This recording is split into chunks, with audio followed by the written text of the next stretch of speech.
Hey, last year I went to an epoxy floor estimate, and it was for a garage where they work on cars, trucks, whatever it may be. So there's oil hitting the ground, gasoline, all kinds of fluids and all kinds of chemicals.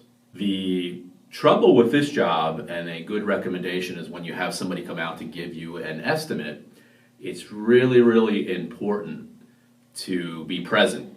And being present means mentally present. So I understand that companies still have to do business. They need to keep work going. They're super busy. But someone on site needs to take really accountability and reserve some time for that estimate. Especially when you're talking about large dollars with an epoxy floor or a large commercial project or a full interior or exterior. Because what happens is you have no conversation, they don't really understand, or it wasn't expressed exactly what they need to be able to do a floor like this and to have it succeed and not be a failure, as well as the estimator, whoever you have coming out, they know the expectations of that client. So for this estimate, for example, when I showed up, really nobody knew why I was there. They didn't know what company I was from. They thought I was from a different company. And no one really knew exactly what they needed or wanted done. So I took the time and walked around the floor. I took pictures. I did tests as far as moisture, what's hitting the floor.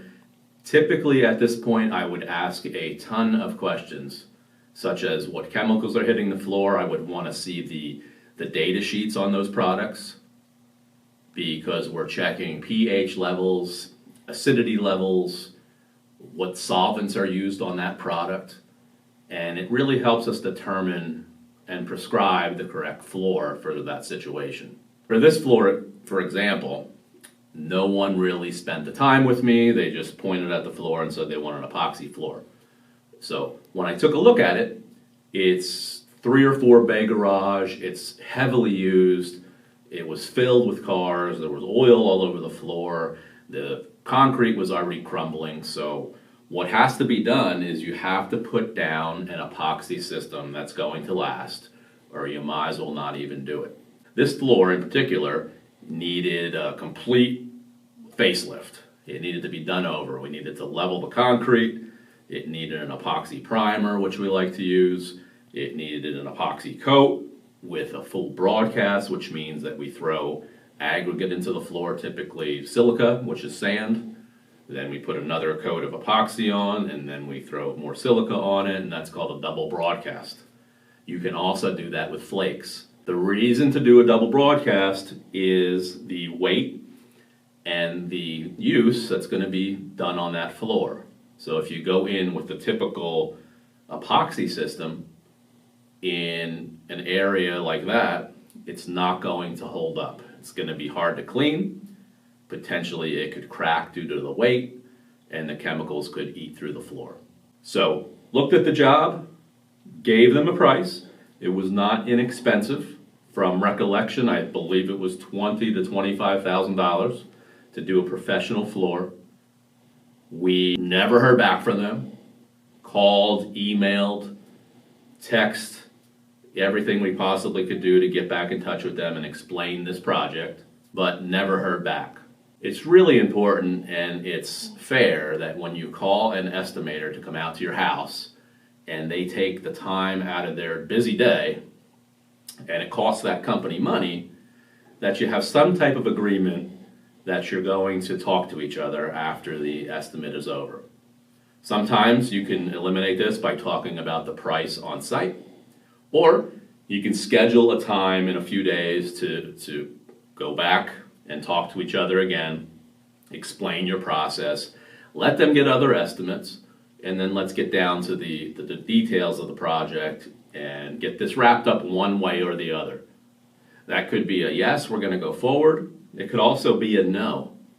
The trouble comes in when it's maybe, or they just ghost you.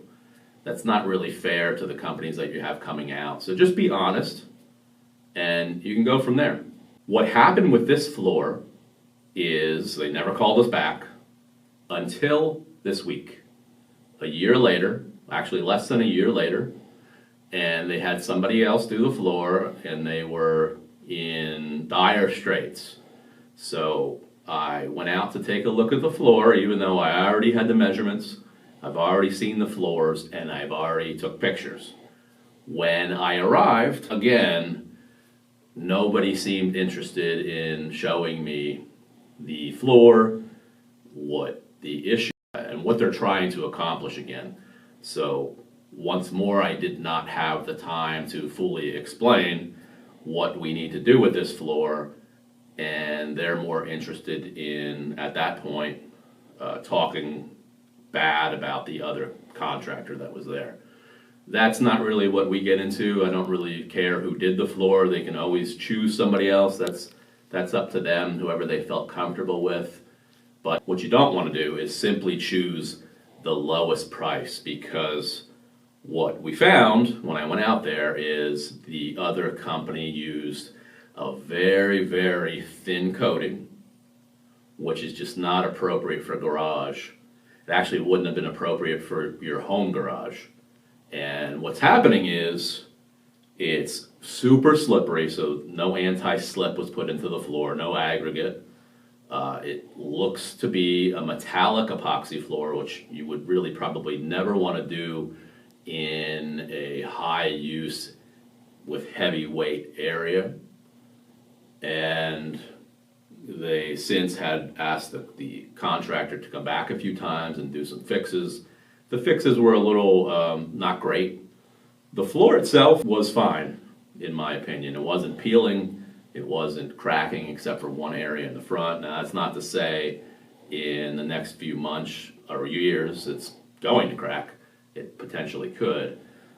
But now they're in the spot where they feel like they need this floor removed and they need to start over. So not only did they pay another contractor last year, I don't know what they paid, but now they need to pay us again, and it's going to cost more than it did the initial time when we gave them a proposal, because now we have to remove their coating. The reason that we're removing somebody else's coating is because our coating is only as good as the coating beneath it. So for us to trust what we're putting down, we need to start fresh.